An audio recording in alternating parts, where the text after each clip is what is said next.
Hi, welcome back. We're talking about childhood oral rape, and we're looking at, on this one, the N-acetyl aspartate, the NAA neuroadaptations. So we're trying to find a way to help, these children and adults that, grow up having this PTSD, this form with the simultanagnosia.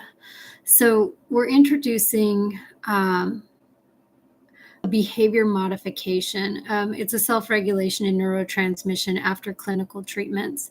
So it's important to remember that the limbic and the tonsillar skull fractures may cause brain damage, inducing distinct trauma characteristics in PTSD with the comorbid simultanagnosia rape patients throughout their entire lifespan. So we're trying to figure out how to help their neuropathways, biological in nature, that need stimulus through metabolites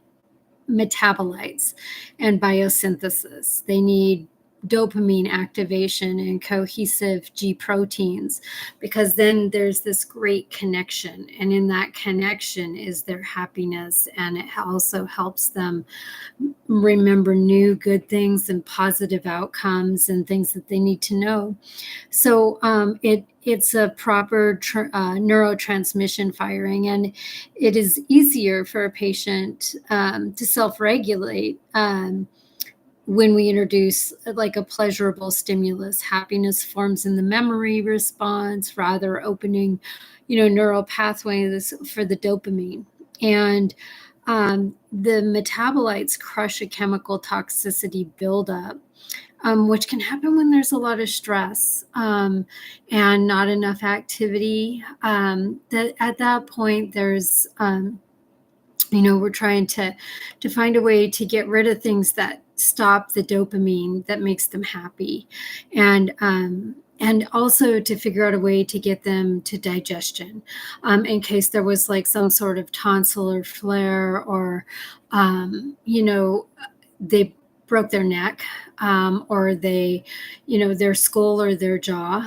And so we want to help them so that digestion is easier.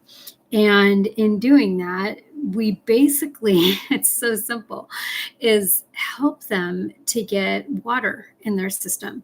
And, just sort of clearing the amygdala center and practicing like that tonsillar swallowing, and building those muscles like in the neck and inside the neck, because no matter what happened to the bones, whether that they were crushed or whether they grew back deformed, the best thing that they can do is build muscle around them to keep them together and to keep them stable. So we work on, that's the sports psychology aspect, is keeping that muscle tone in the neck and keeping it in the up in the head and in the cheeks and in the jaw and in the brain stem and those types of things, so that they're strong, because they are strong and they can make it through anything. So that's what we work on the next one. Anyway, so that's what I have for that one.